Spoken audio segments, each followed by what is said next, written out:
Just shy of 10 years ago, I lost my big, fat corporate job. I was the Chief Innovation Officer of the largest issuer of credit cards to small businesses in the United States.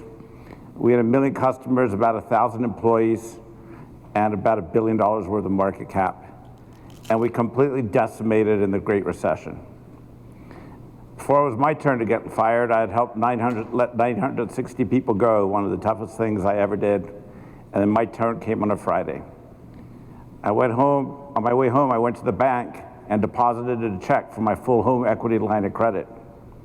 I then went home and told my wife what I did, and I started my company, Multifunding, on Saturday. Why do I tell you the story about the home equity line of credit? When's the best time to get a loan? When you don't need one. I'd had that checkbook sitting in my drawer for 7 or 8 years, and if I didn't have the foresight to get it when I did, I wouldn't have been able to get a loan. I wanted to start a company where business owners and entrepreneurs, just by show of hands here, who here owns their business? Okay, so most of you. Where business owners and entrepreneurs could come in a completely transparent fashion, find out about the loan options that are available to them, and understand the pros and cons of each approach. So what we do is we listen to stories. I've had the great fortune of listening to thousands of stories over the years, and we tell people you can do it this way or that way. And here are the pros and cons of this way, and here are the pros and cons of that way. And if they like what we hear, we package up their loans and we take them to a network of about 150 lenders that we've built. And if we successfully close a loan, for that we get paid a commission. The first year was a complete and utter bloodbath. It took 9 months before we closed one loan. Can I tell you all the secret? I didn't really know what I was doing. And now we close about 120 transactions a year around the country. And in this process of learning great fortune, and I want to try to bring some of this learning to you today to help you think about your business. Is that good with everybody? I'm not a big believer that you have to wait till the end to ask questions. So if anything comes up, shout or raise your hand, okay? So we're going to have some fun today. First of all, would anyone like $1 million? All right, there's a million. Oh, I'm not a very good thrower. Oh, don't blame it on the Eagles. Yeah, I'm from Philadelphia. Whoa, okay, all right, there you go. There'll be more $1 million available for anyone who asks questions. Please go take out your smartphones. We're gonna try something new today and plug in the URL pollev.com/mfund. We're gonna do some live polling as we go along. pollev.com/mfund. Can we do that? pollev.com/mfund. And when you get there, pollev.com/mfund, I'd like you to just type in your last and first name so we just get everyone comfortable. pollev.com/mfund. Sorry? Oh, you put your name up. There we go. pollev.com/mfund. Everyone got that? pollev.com/mfund. All right, we're doing it nicely now. Okay. So my question for each of you is, if I gave you a gift of $1 million that you didn't have when you woke up this morning, but you cannot use the money to go buy a penthouse in Las Vegas on your way out of town. You either have to use it to invest something new or different in your business that you're not doing today, or you have to put that money into a mutual fund or an investment or something that you don't control. And what you have to do is to decide where you're going to allocate the chips and where you're going to put the money. So my question for you is, on the polls, would you put all that $1 million in your business? Would you put most in the business, but some in the mutual fund, all in the mutual fund, or most in the business and some in the mutual fund? So everyone here is going to do it all in the business. Does everyone understand the question? You have $1 million to invest. You can't buy a house in Vegas. You have to put it all in your business, all in the mutual fund, or something in between. So we got most people will be most of the business, some in the business, all about makes sense. And the next question I have for you is, for the money that you're going to invest in the business, you're going to put some new investments, you're going to buy some new machinery, you're going to hire some new people, you're going to increase marketing, you're going to increase sales, you're going to invest in new things. What return do you expect from that investment that you're going to make with that incremental money? Okay. Most of you are between 10 and 20%, and some of you are 20% plus. And the next question is, for the money that's going to come into the mutual fund, where's that going to go?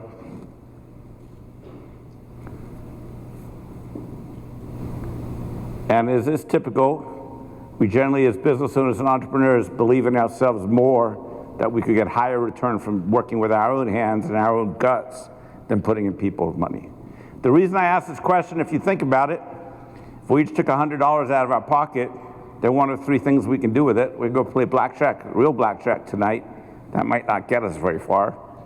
We can reinvest it in our business, which we often do without a plan, and or as is appropriate, we should be taking some chips and putting them on the side because trees don't grow to the sky forever. And so we all should think about this. What are our plans? What are our investments for this year? What do we want to do? If we're working on our business instead of in our business, we have to constantly be thinking about what should we be doing next? How fast do we want to grow? What do we want to try next? How do we want to finance it? How do we want to make these decisions? And if we had incremental money here, it seems like most of us would put it into marketing or sales, new buildings or equipment, new products. These are tough decisions to make about what you will want to do and how you'd want to do it. But this is, as owners and CEOs and entrepreneurs, this is really our responsibility to ourselves and to our employees and to our customers. Yeah. How is that? You do presentations all the time. How does that percentage stack up with most of the groups you talk to? Well, there's a little bit of a heavier emphasis here for building and equipment, but that's the nature of the beast of the business that you guys are in. Right. Okay. So now the question is, I'm talking to you about these decisions about how we think about money and risk and debt and leverage and how we do this and how we make these decisions. How much to do, how big do we want to get, and all that. And the answer is it's sort of complicated.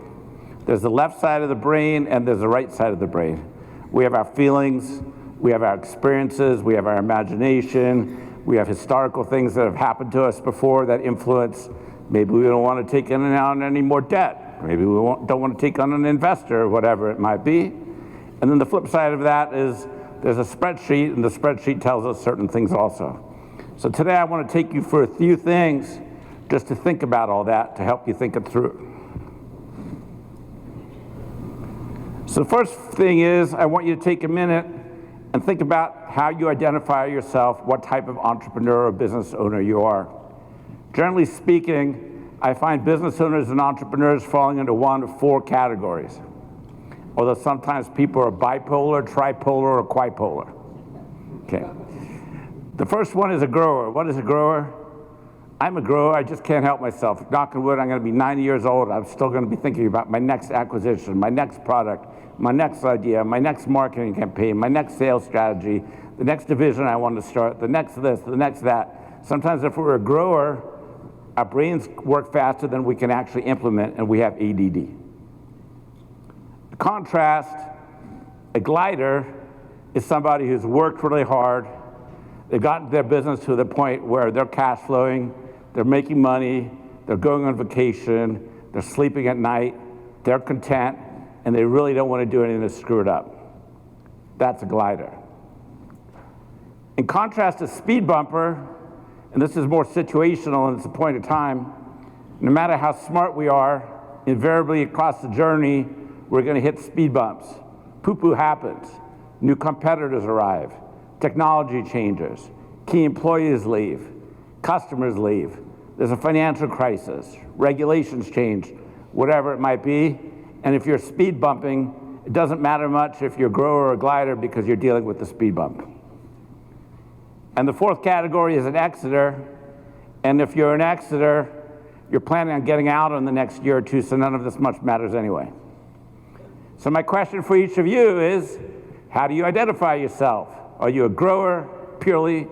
Are you a glider? Are you a speed bumper? Are you an exiter? Or a big group of bipolars here? Or are you a combination of all? And interestingly enough, so far most of this group identifies itself as growers. Sometimes people feel a tension between being a grower and a glider because they started as a grower and finally they got a little bit comfortable and they like that, but they feel a little bit guilty. Okay, so this is sometimes you just have to think about your business and where you are. Who's right and who's wrong? Nobody's right, nobody's wrong. This is a point of view and an attitude about where you are in your life. The next question is, what is your risk tolerance? I'm not going to ask any of you to do it now, but if there should be a workshop in front of each of you at your table that you can take home with you, and it's also in the book, The Growth Dilemma, but the first page is a score, and you can answer the 5 questions on a scale of 1 to 5, and you'll get your risk tolerance. To keep it real simple, people are risk flexible, risk neutral, or risk adverse. So what I'm going to ask you is, if you would never, ever personally guarantee a loan for your business, say you're risk adverse. If you're willing to sell your firstborn, say you're risk flexible. And if you're willing to do something in the middle, just say you're risk neutral. You have to think about this, and sometimes people's point of view about risk changes.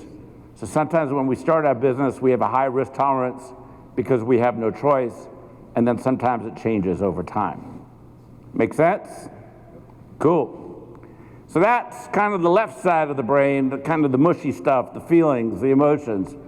One time I had somebody call me who had a cleaning company years ago in San Jose, and they needed a loan. They had about $2.5 million worth of revenue. And I got him an offer for an SBA loan. The interest rate was 6%, and he was going to have 10 years to pay it back. And it involved him having a lien on his house. And he said to me, hell or high water, no lien on my house. Something that happened, maybe to him or his wife, his parents, I don't know, somebody lost the house. And the only other option we could provide, finding him in the market at that point, was right in the heart of the recession, was a 1-year loan at 36% interest, which we get calls about as business owners all the time. And he took that money because he was so afraid of the lien. And you know where that decision sent him? Unfortunately, into bankruptcy over time. So we're going to talk together and give you some choices. And I want you to imagine that you are the CFO. You are being hired as a consultant by these 4 companies to give them advice and make a recommendation about what they would do in this situation. And the first is a construction equipment dealer. He's doing pretty well. He's got $72 million of revenue. He's making $4.3 million a year. No shame in that, is there? Okay. But he wants to invest to grow and reach his goals. He thinks he has to increase his rental fleet and add $8 million worth of equipment. And he has $2 million in the bank. So the question is, what should he do? I'm going to give you 3 choices. I know there are 30 or 40 permutations, but we're going to try to keep it simple. The first one is do nothing. How the heck can you afford to spend $8 million on equipment when you only have $2 million bucks? You just slow it down, maybe you'll buy a lot less equipment, but you're not going to do the $8 million. That's choice number 1. Choice number 2 is the manufacturer has a highly appealing offer to him, 0%. Paid off in 3 years, pay no interest, and he's going to have a monthly payment of $222,000 for 36 months, and then he's done. And the third option is to get a 7-year bank loan. You got to pay interest on this one, 6%, but you're going to have a monthly payment of about half, $111,000. So the choices are do nothing, manage your business like your household budget. Whoa, what did I do? Okay. Borrow from the manufacturer 0% for 3 years, or take the 7-year money from the bank at 6% interest and have a monthly payment of $111,000. If you were advising this guy and he was your friend, what would you choose? Which option?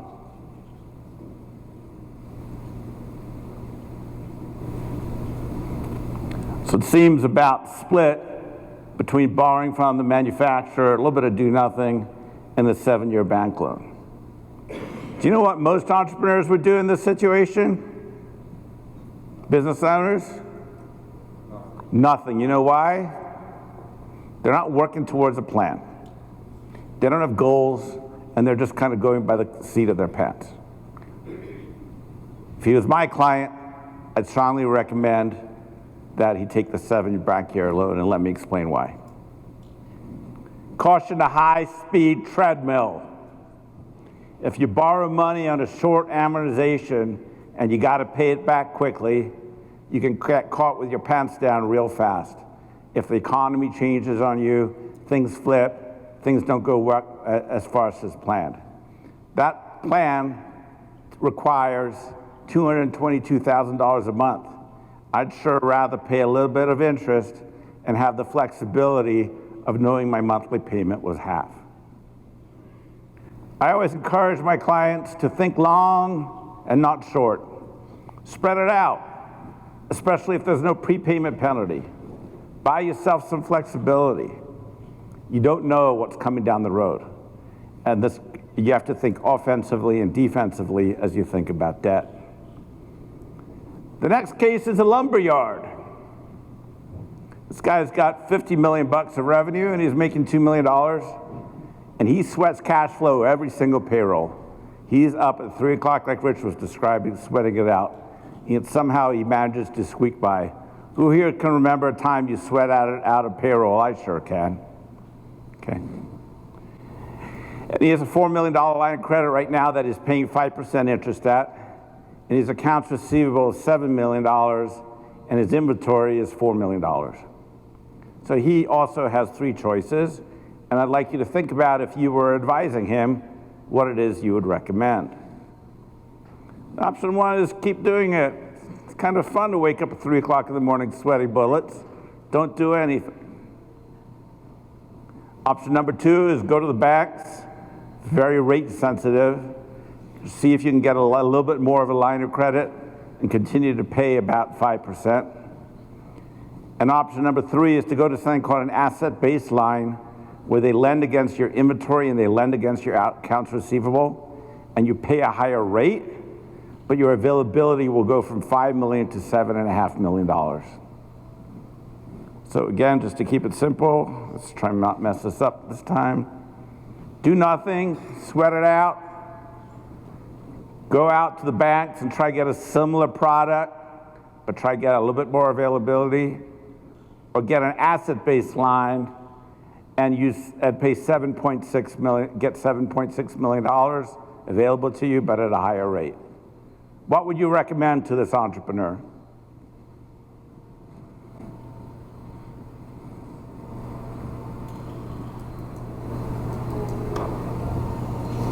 So interestingly, about half of you folks are at the asset-based line, and about half of you are trying to increase the line and keep the price about the same.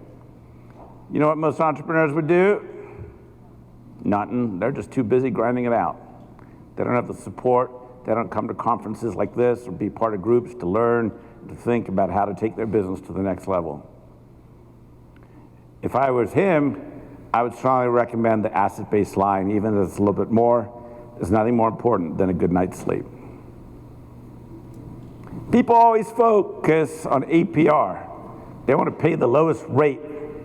And who doesn't want to pay the lowest rate? We always want to pay the lowest rate. But there are more important things besides just price when it comes to debt. What are the terms? What are the monthly payments? What's the impact on cash flow? What are the guarantees? What are the covenants? What are the prepayment penalties?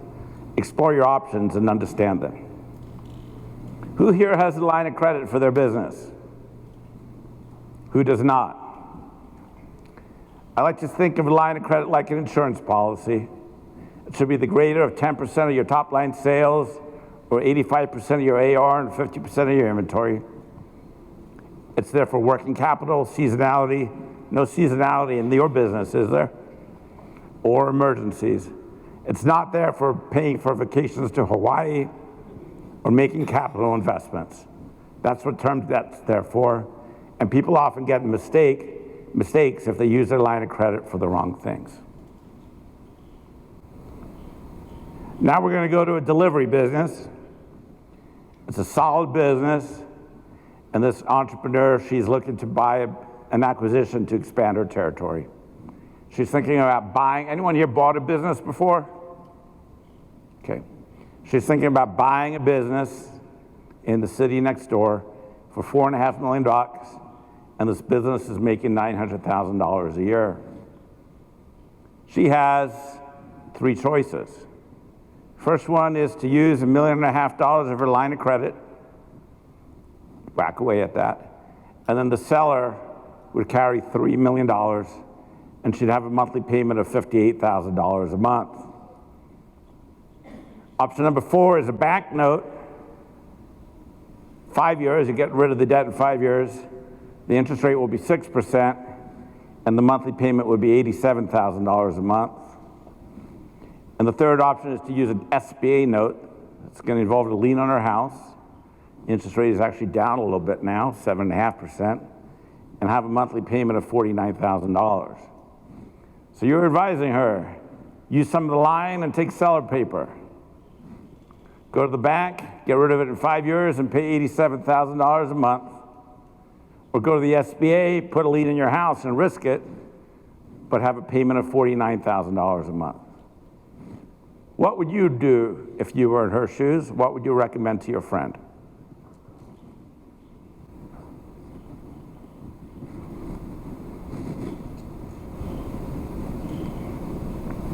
So a little bit of everything. Seems like the SBA is most popular, but the bank note is pretty popular too in the hybrid. I want to give you some thoughts about all this. First of all, I beg of all of you, line of credits are not there to acquire businesses. Use your loan program products appropriately between term debt and revolvers. Usually the line of credit requires you zeroing it out for 1 month a year, and what if you can't do that? You could get in trouble with your bank. If she was my client, I'd strongly encourage her to think about the SBA because she would have 10 years to use it. And I want to talk for just a few minutes about the SBA. Who here has or has had an SBA loan before in their business? Not too many. There are a lot of myths and misunderstandings about the SBA, and I want to just take you through a couple of it. First of all, what does the SBA stand for? Administration. Does the SBA lend money? Nope. The SBA is a guarantee program that encourages banks to make riskier loans than they otherwise would. And if the entrepreneur can't pay them back, the government will pay them back a huge part of it. So it is designed and encouraged to get banks to do it. Don't think of the SBA as a lender. The SBA is a guarantee program. Myth number 2, are SBA loans just for small mom and pop shops? Like the flower shop across the corner? They are for those, but they're for a lot bigger businesses also. If you got the cash flow and the credit to back it up, you can get $5 million for working capital, partner buyouts, acquisitions, etc. And for a real estate project, as long as it's owner occupied, you can get 12.8 or actually get 25.6 if you make it a green and slap a solar panel on there. And the third one is, I walked into my local bank, my Wells Fargo, my Bank of America, my Citibank, and that guy across the desk told me I'm not qualified or never mentioned the SBA to me, so I'm out. Is that true? Absolutely right. There are 2,200 banks and non-bank lenders around the country who do SBA loans, although from our experience, only about 100 know what the hell they're doing. Each of them uses the program a little bit differently, has their own credit appetite and their own risk appetite. Don't take no from one SBA lender as an answer. Okay. Now I want to talk about the final case study. It's a SaaS bug. It's a company who's got a stable business. Everyone know what SaaS stands for? Software as a service? Okay. He's got a bug. He wants to do a software company. And he needs 300. He's got a great business. He's got $8 million of revenue a year. He makes $1 million a year. But he's got this bug. He wants to start a software company. He thinks it's cool. And so he needs $350,000 to get it going. So if you were advising him, what would you suggest? Pull the $350,000 out of savings. It's option number one. Option number two is go get some angel investors and sell equity. And option number three is go get a small SBA loan for $350,000, which they won't put a lien on your house if it's $350 or less, and have a monthly payment of $4,200. So if you were advising him, who would recommend taking it out of the savings? Who would recommend the SBA? And who would recommend trying to get those angel investors? What about Shark Tank? Well, we're going to talk about that next. That's the angel investors. So it's a hybrid between SBA and savings. You know what most people would do in this situation? They'd fall for what I call the Shark Tank myth. Thanks for the setup. You're welcome. And I always say, don't assume whenever you're at a point where you need money or you want money to grow, expand, whether you're starting up or somewhere along the journey, don't run to that investor. Understand the debt options. Remember, if you take on an investor, you just got married. You take on debt, you got to pay it back, but you're still going to own your company. So as you think about all of this, I'd like for you to think about your business. What is your stretch goal? Where do you want your business to be in 3 years? What are you striving for? What's your plan? What do you want it to look like? And then invariably, as you think about that, what tools are you missing to reach that goal? I don't know how we're doing for time, but everyone seems interested, so we're just going to go for it. I'd like you to take just 2 minutes to yourself, and you can write this down and keep it. After the risk tolerance, there's a page that says, my business for 2019 will be, what your numbers are going to look like in 2019. I'd like you to think for a minute, if your business in 2022 in 3 years, what do you want it to look like?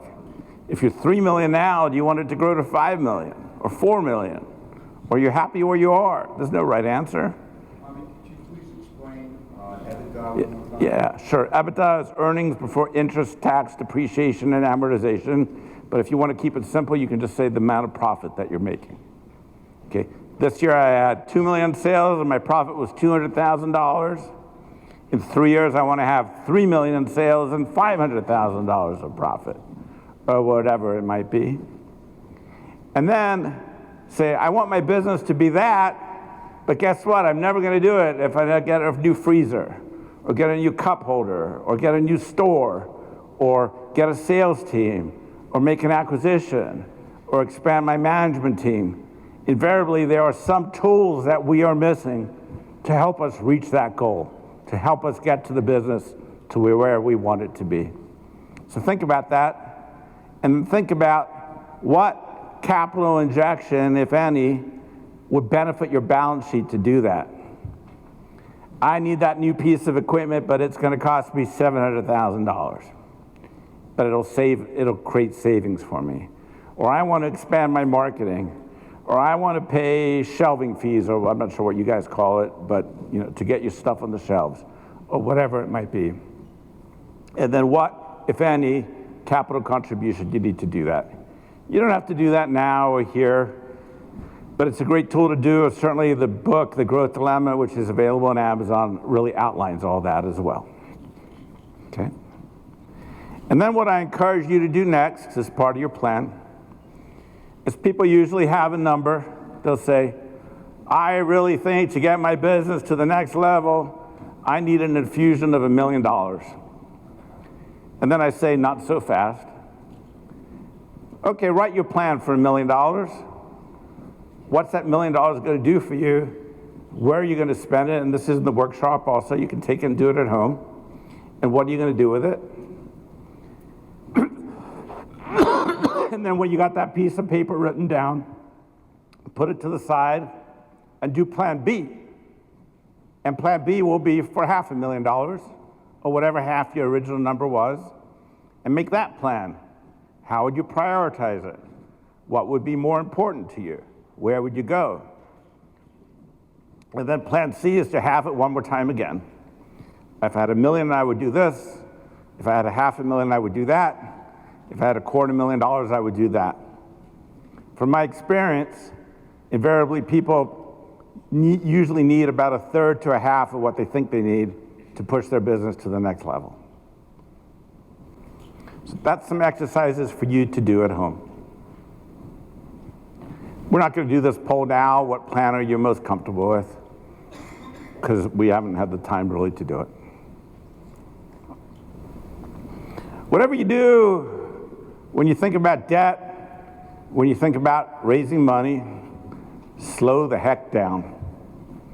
Take a breath. I see people do it all the time. They need money and they act hastily. If you're in a hurry for lunch and you go to McDonald's, you could have indigestion for a few hours and then you'll be over it. If you're in a hurry when you make a financing decision, you could have indigestion for a few years or ruin your business. Slow down. Understand your options. Build a plan. It'll be worth the wait. Get some advice. Thank you so much. And be very, very clear on your model. Never borrow money without a plan. Never borrow money just for the sake of borrowing it. You got to pay it back. Have a real good idea and a thesis about what it's going to do for you and how it's going to help your business go to the next level. We've reserved a lot of time for Q&A, and I hope some of you will come up and share your stories. But if you would like a copy of this presentation and it won't show up here, feel free to punch in your email address and we'll be happy to send you a copy of the presentation. And while you're doing that, I really want to open up the floor for questions. I really hope that some of you will feel comfortable to come up or at your table, tell your story and ask the questions about what's going on in your business. And we can do some live case studies. We've done 4 now, but I'd love to hear some of your case studies too. And we can talk about maybe some of the things that you're thinking about. And I'm actually very willing to give gifts of $1 million to whoever's willing to ask a question. Someone's got to have a question for me, or I could pick on people. Who wants to start? Yes, sir. Currently have an SBA loan, and you get a second loan. What do you have to do? So the answer is yes, with a few stipulations. Are you profitable? So it's very hard to refinance one SBA with another SBA, but you can get an additional one, either from the existing bank that you have because they've got the first lien anyway, or if you want 350 or less, that particular program I was talking about, you can go do that with, where they won't put a lien on your house. You don't have to do that with the current bank that you've got. Make sense? Great. Who's next? Yes, sir. What would be a good formula to know when you have to have working capital before you apply for a loan? I'm sorry? So like in cash, right? Working capital before you apply for a loan, what would be, like, based on your revenue, what percentage should be a good percentage to have in working capital? Well, a lot of that depends on what type of your loan you're applying for and if you're profitable or not and all that. But generally speaking, I'd like to see, if possible, and it's not always possible, I'm very realistic, I'd like to see people have at least 3 months of reserve in the bank, if possible, for 3 months of your expenses. And that doesn't always work, I got it. Who's next? Come on, I want to hear some stories, some questions. Do I have to pick on people? Would you actually suggest a shorter term loan at higher interest? Never. What's that? Yeah. If you don't mind, I think one thing a lot of us are challenged with, we would love to have an extra body for a specific reason. You talk to me about that. You talk to them about it. More, I know you mentioned it earlier, but like say somebody wants to grow their sales. Got it. Okay, we're going to talk about that in a minute. So first of all, James, here's for your question. Rich, you get two, one for your introduction and one for your question, okay? Rich has got $2 million now. When would I recommend a short-term loan? Sometimes people call and they say, I've got this opportunity and I need the money in 48 hours and find me a lender. And if you ask me to go find you a lender within 48 hours, what's that lender going to smell? Blood. You ideally don't want to be in that situation. Unless you know that you're going to go buy 100 grand of inventory on Friday and flip it for 200 grand on Tuesday. Then if you're going to pay $20,000 or $30,000 of interest, it doesn't matter. But those loans can catch up with you extremely quickly, and they're like crack cocaine. Who gets offers? Phone calls. Money in 24 hours, 48 hours, avoid the banks, avoid all the hassle. You get those solicitations in the mail? I bet you some people, there's no shame, I bet you some people in this room have done it. I've come close at emotional points. You have no idea how much damage that can cause to somebody. If things go to plan because they got to pay that loan back so quickly, it can cause them a lot of tension. Yes, sir. Will you use a SBA loan to refinance all the structured loans that you have in the company? You can. You have to make sure it makes sense. So what are the benefits? Is it going to improve your cash flow? What are you going to get from it? Then the answer is absolutely. Yes, sir. What's your take on just lending the money yourself versus going out and getting a loan? Totally good question. If you got the juice, there's two parts to that question. Do you have enough juice and other stuff besides your business? So if your business went to hell one day, you're backed up? And do you have enough reserves that you can cover 6 months or 9 months of your business? Then you should think about doing it yourself. Make sense? Okay. Yes? Where's my $1 million? Oh, shoot. You don't need it.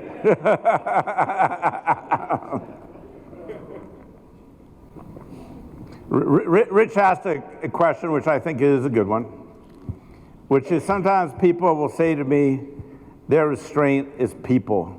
Who feels stretched? Who feels that they don't have enough time here to do their jobs?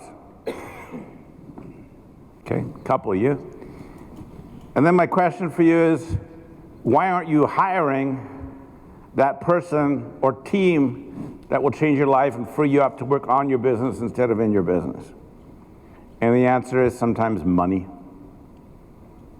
Sometimes it's smart to take a small SBA loan. Roughly speaking, if you borrow 100 grand, you're going to have a monthly payment of $1,100 for 10 years. So sometimes it's smart to think about an injection like that. Hire the people you need to free yourself up so you can grow and expand your business and take it to the next level. Yes, sir.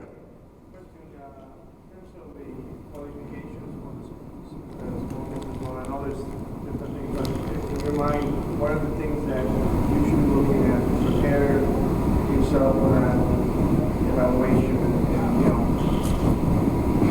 It really comes down to primarily cash flow and credit.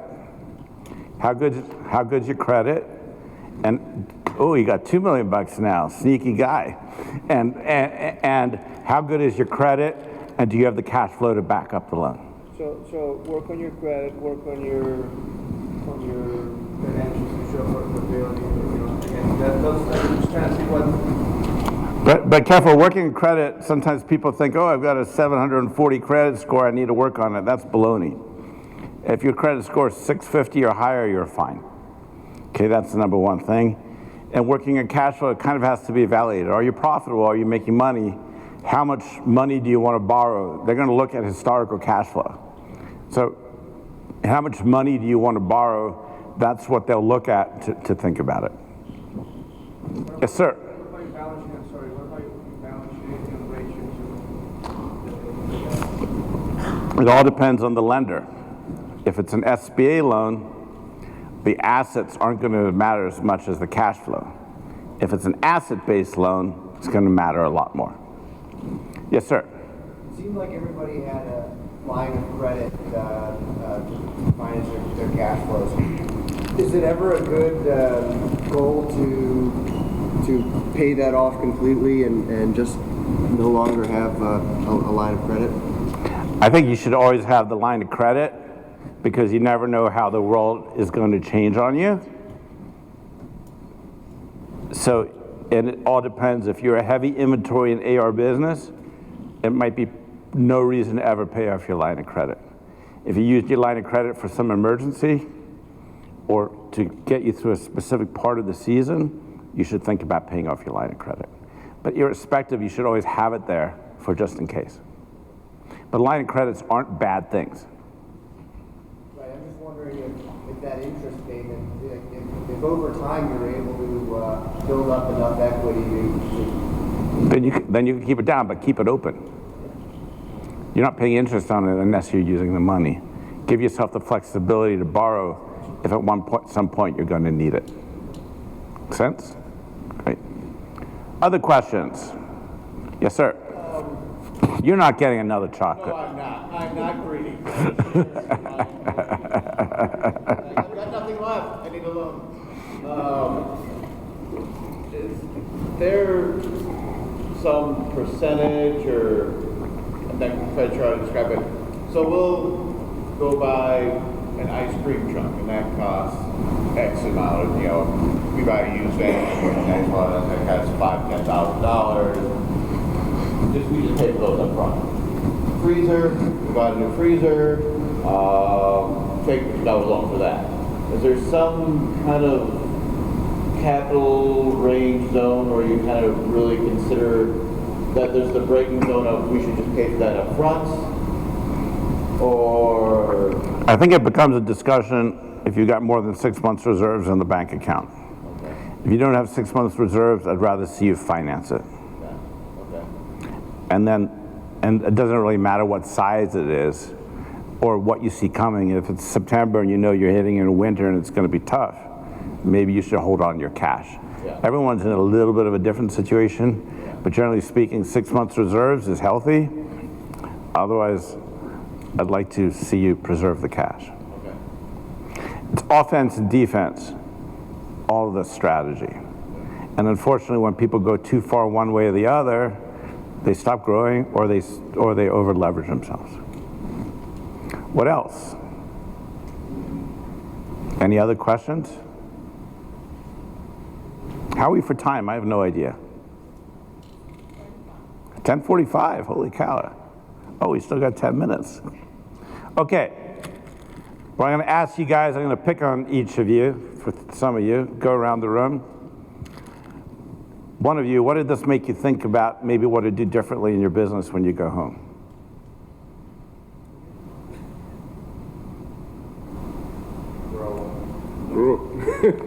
Grow. What's your plan to grow? Do you have goals? Yes, I do. Okay. Do you have a plan to reach the goals? Yeah, I just learned something from you. Yeah. Good. All right. So you got something to think about. Yeah, something to think about. Yeah. Thank you. One of you guys. Better to refinance, our structure with a small business loan. It may well be. You have to look at it. Okay. Do you want to talk about your loans you have, or you rather do that one-to-one? I have several loans right now with several banks, which is really quite finance. Okay. 7-8% each. Over how many years? I think maybe 15, but they're all spread out different times. Okay, we can talk about it. Good. Thank you. Anyone over here? Mr. Moneybags. She's the smart. She's the bright example. The mule is just sweating it out over there. What did this make you think about, guys, if anything?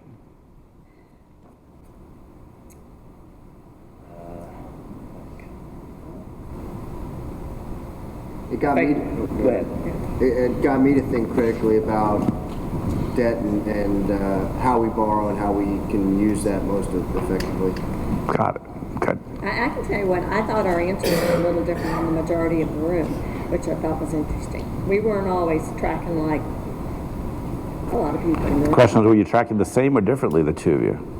Well, we were answering them. Ah, that's cheating. We've been together a long time. A lot in this business. Oh, good. How about you guys? One of you?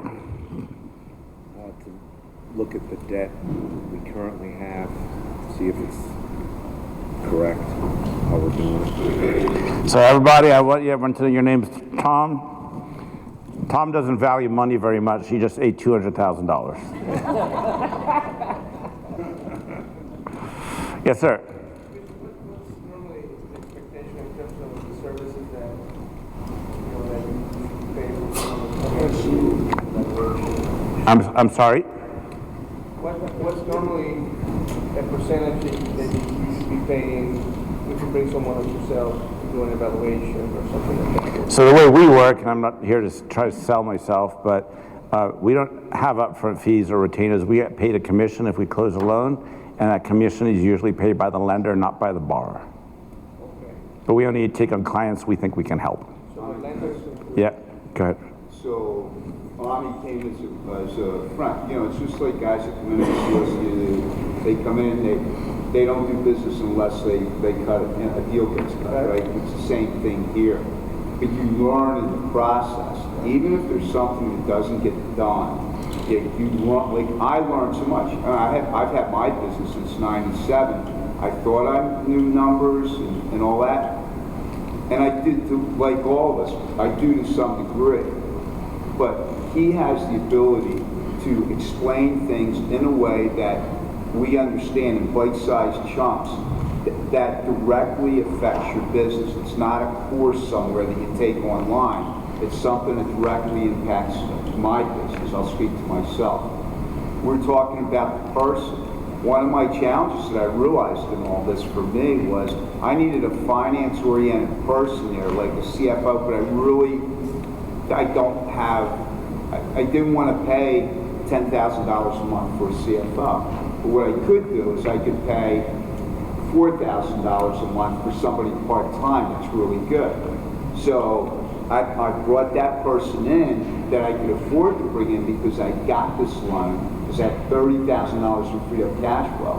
And she, over a period of 4 months, has tightened up my books the way I look at my books, and she's advised me in certain things that I would have done, not to do, and other things that I wouldn't have done that now I do. That was beneficial to me. What I think of the business here, you're in the mobile vending business, you think about either do you buy a new truck, or do you recondition your truck, or do you do both? What would you like to do in your perfect world? What would it take to do that? And what would you get out of it if you did do that, right? So and then you say, okay, if it's going to cost me $100 grand to do that in my perfect world, and going back to Ami's point, really you could do it for $50 grand, and achieve what you want to achieve, and you spread it out over 10 years, the payback, say you pay, it's not a big number at that point, when you do it. I never really thought that way before, and it's made a big difference, and that's why I wanted you guys to hear this, because, I thought I was a smart guy, but there was a hole in my game, and he went really far to fill that hole. Thank you. If you think about it, thanks, Rich. Who here is kind of afraid of business debt? Who doesn't like it? Fair enough. Yeah. Business debt kind of sucks. We're kind of growing to think, oh, that's bad. The flip side of it is, you know how many Fortune 500 companies have no debt? Like 5, including Facebook. Debt can be evil. Don't get me wrong. That short-term treadmill is evil. Okay. Debt used wisely and thoughtfully at different stages along the way can be an incredible tool to help you along your journey. Rich is doing things now that he couldn't do 6 months ago or 12 months ago. He's thinking about different things now, and it's a journey, and take it in bite-sized chunks. One time I had early on in the business, a woman called me who had, of all things, invented the world's greatest horse shampoo. Horse shampoo. And some jerk had taken the only $40,000 she had to her name and written the most elaborate business plan. I think if I printed it out, it would have gone up to here. To raise $5 million to buy her building and her equipment and hire her management team and all that. And I said to her, have you sold anything? She said, no, what do you mean? I can't sell anything until I got my plan and I got my equipment. And I said, I hate to tell you this, but you got to rip out that business plan. You got to go find a co-packing facility and get some factoring or something and go out and sell. I never heard from her again, but I can guarantee you she never got that $5 million. So this is a journey as we build our businesses. Who here has been in business 5 years or more? Who's been 10 years or more? 15 years or more? 20 years or more? The challenges keep getting, things change over time, right? It's like having a kid. My kids are in college now. It's just different annoying things than when they were 3 or 5 or 10. We figure it out along the way. And so what made sense for debt or leverage or risk 2 years ago, you have to check in on this stuff every year also. Does it still make sense? Those are the things. Anyone here have a thing that they've thought about? I was going to say, you want a story. When I bought my business in 1997, I actually got the loan from the people that sold it to me, but it was all paperwork. It was like getting a loan from a bank. It was, all done, but I didn't have credit or much money. And I built the business up and up and up out of sweat equity and charming personality. Who, you? Yeah. And good looks. But also kind of because of the way I was raised, I was hyper resistant to loans. And there's, somebody I worked with that was hyper resistant to loans. We could, sweat equity, work. And the business grew and it kind of plateaued. And it wasn't until probably about 5 years ago, it was the first time I went, I'm going to take out a loan. And I started taking out loans. And I've actually taken out 3 or 4 loans, and I got a freezer, and I got a building, I got to actually own property with, a business. And of course, what's just changed now is now my mindset was always, what is the shortest term minimum interest rate I can get? And you're just talking about, maybe I should try to combine those loans into a longer term ones.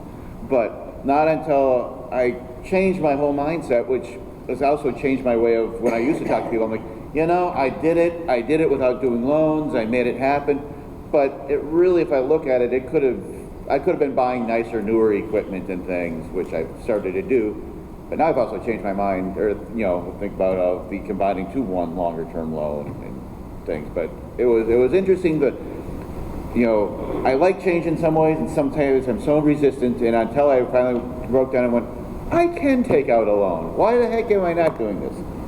I own a lot more stuff now than I used to. Good stuff. I own a lot of lousy stuff. I have an attic. But as my wife nods her head, yes. Not enough neckties.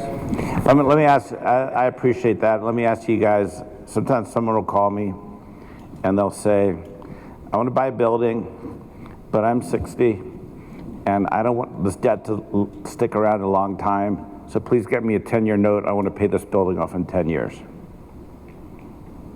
And I will say to them, all right, but there's another option. You can get a 20-year note with roughly half the payments and still pay it off in 10 years if you want to. Which is more conservative? They think they're being more conservative because they want to get out of the debt as quickly as possible. But guess what? If 3 years in, the Great Recession hits, or there's a crisis or a medical emergency and they got to pull a ton of money in or this or that or the other, and they got that double payment instead of half that payment, they didn't do the right thing. Rich, we're out of time.